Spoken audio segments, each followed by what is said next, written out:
ষষ্ঠ শ্রেণীর সহায়ক পাঠ ক্লাসে সকলকে সুস্বাগত। নিশ্চয়ই তোমরা সুস্থ আছো, ভালো আছো। আমরা এর আগে দুর্বাসার মহাভারতের দুর্বাসার পরাজয় অবধি পড়েছিলাম। এবার আমরা পড়ব জয়দ্রথে দ্রৌপদী হরণ ও পাণ্ডবগণের হাতে উচিত শিক্ষা। একদিন এই যে দৈত্যগণ আর কাম্যগণ এইভাবে তারা রয়েছেন, একদিন তারা পঞ্চপাণ্ডব শিকারে বেরিয়েছেন, দ্রৌপদী একা আছে।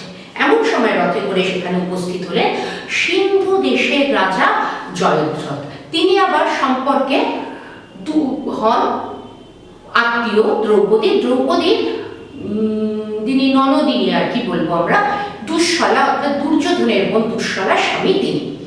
সে তার পরিচয় পেয়ে দ্রৌপদী তো মহাসমারোহে তাকে অভ্যর্থনা জানালেন এবং বললেন যে 50টি হরিণ দিচ্ছি, আপনি প্রাতরাশ লোকজন নিয়ে এসেছেন, প্রাতরাশ সারু, তারপরেই পঞ্চপাণ্ডব এসে যাবে, তখন এখানটা দাগ দাও, নানা বর্ণের হরিণ, সম্বর, গরু, শূকর, মহিষ খেতে দেবে। জয়দ্রথ কিন্তু অন্য অভিসন্ধিতে এসেছিলেন। তিনি বললেন, আমার তো খাবার চাই না, তোমাকে চাই, আমি তোমাকে নিয়ে যাবো আমার রাজপ্রাসাদে। তখন ভীষণ রেগে গেলেন দ্রৌপদী, বললেন, কি আমি আপনার সম্মান স্থানীয় গুরুস্থানীয়, আমাকে আপনি এই কুপ্রস্তাব দিলেন কি করে? কিছুতেই তো তিনি শুনবেন না।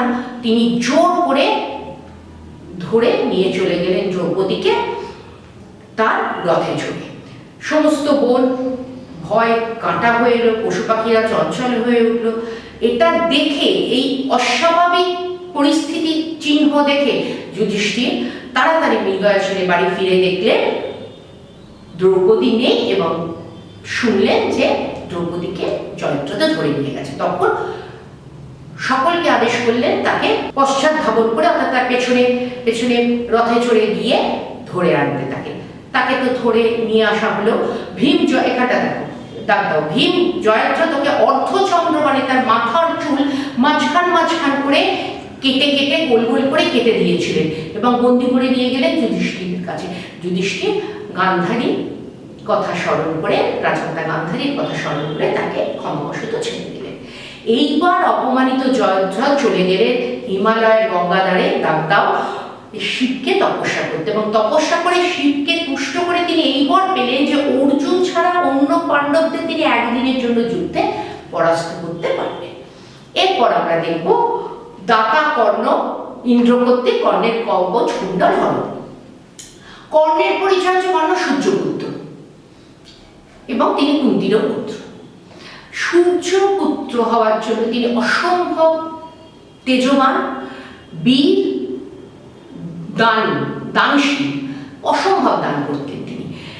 তার একটা সহজাত কবচ কুণ্ডল, কবচ মানে হচ্ছে এখানে বর্ম, তার একটা সহজাত মানে জন্মের সময় থেকে তিনি একটা বর্ম আর কানে কুণ্ডল মানে দুল, এই দুটো তার অলঙ্কার, এই দুটো তার নিয়ে তিনি জন্মগ্রহণ করেছিলেন।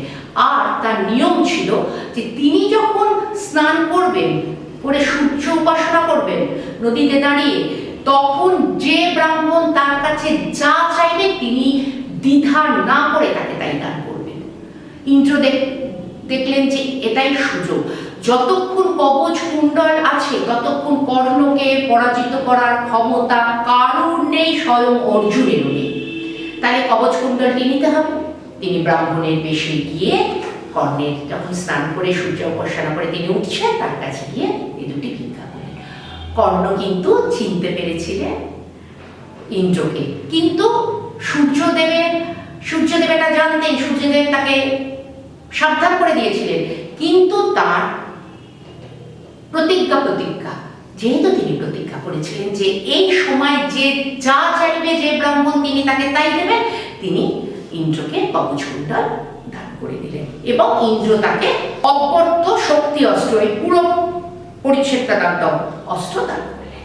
এবার বকরূপী ধর্ম আর যুধিষ্ঠির, কাম্যক বন থেকে যুধিষ্ঠির ভাইদের নিয়ে আবার রমণীয় দৈত্য বনে চলে গেলেন। সেখানে এক ব্রাহ্মণ এসে একদিন বললেন, আমি এখানটা দাগ দেবে, আমি যজ্ঞের আগুন জ্বালাবার জন্য অরণি আর মন্থ নামে দুটো কাঠ একটা গাছে ঝুলিয়ে রেখেছিলাম, একটা হরিণ শিয়ে করে সেই কাঠ দুটো নিয়ে পালিয়ে গেছে, কাঠ দুখানি না এনে দিলে যে আমি যজ্ঞ করতে পারবো না। তখন যুধিষ্ঠির বললেন, ঠিক আছে, আপনি চিন্তা করবেন না, আমরা আপনার কাঠ এনে দিচ্ছি বলে সবাই মিলে সে কাঠের খোঁজে গেলেন। অনেক দূর গেলেন, কিছুতেই হরিণ পান না, হরিণ পান না, হরিণ পান না খুঁজে। তারপর খুব ক্লান্ত হয়ে, খিদা তেষ্টায় ক্লান্ত হয়ে তারা একটা গাছের তলায় বসলেন, বট গাছের তলায়, এবং সহদেব নকুলকে বললেন একবার গাছের উপরে উঠে দেখো তো কোথায় জল পাও। তো উঠে দেখে বললেন যে অনেক জল পাখিদের আওয়াজ শুনছি, নিশ্চয়ই ওখানে জল আছে। তো তখন বললেন ঠিক আছে, তুমি নেমে যাও, গিয়ে ওখান থেকে জল নিয়ে এসো। নকুল জলাশয়ের কাছে এসে দেখলেন টলমল করছে স্বচ্ছ জল। যেই তিনি জল পান করে তুমিরে করে জলটা ভরে নিয়ে যাবেন, অমনি একটা অন্তরিক্ষ মানে আকাশ থেকে একটা গলার স্বর শুনতে পেলেন যে আমার প্রশ্নগুলোর উত্তর না দিয়ে তুমি কিন্তু জল খেলে তুমি মারা যাবে। তিনি অবজ্ঞা করলেন এবং জল খেতে গিয়ে তিনি মারা গেলেন। এইভাবে সহদেবকে পাঠালেন, তিনিও ওরকম গলার স্বরকে অগ্রাহ্য করে জল খেতে গিয়ে মারা গেলেন। অর্জুন, ভীম সবাই ওই আকাশের স্বর অগ্রাহ্য করে জল খেতে গিয়ে মারা গেলেন। কেউ ফিরে আসছে না দেখে যুধিষ্ঠির এলেন। যুধিষ্ঠির তখন শুনতে পেলেন যে আমি একটি বক পাখি, এখানে দাঁড়াও, আমার প্রশ্নের উত্তর না দিয়ে জলপান করবেন না, তাহলে আরো 4 ভাইয়ের মতো আপনি মারা যাবেন। বলে ঠিক আছে, আপনি জলচর পাখি নন, আপনি নিশ্চয়ই কোনো দেবতা, কারণ জলচর পাখির হাতে আমার ভাইদের প্রাণ যেতে পারে না। বলুন কি প্রশ্ন? এই কবিতাগুলো আমি পুরোটা পড়ছি না, খানিকটা খানিকটা কি বলছি। তিনি কি বললেন? আকাশের থেকে ভারীকে, ভূমি, আকাশের থেকে উঁচুকে, ভূমির থেকে ভারীকে, বায়ুর থেকে তাড়াতাড়িকে কি, আর তৃণের থেকে বাড়ছে কি।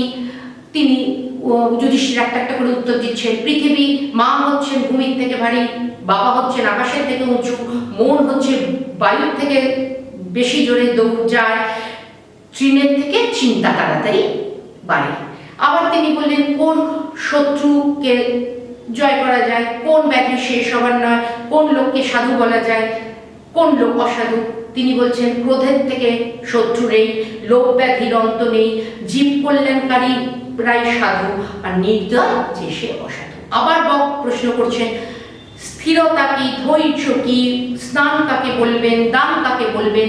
যুধিষ্ঠির উত্তর দিচ্ছেন যে নিজের ধর্মে অটল তাকেই বলবো স্থৈর্য, তার স্থৈর্য আছে, তিনি স্থির।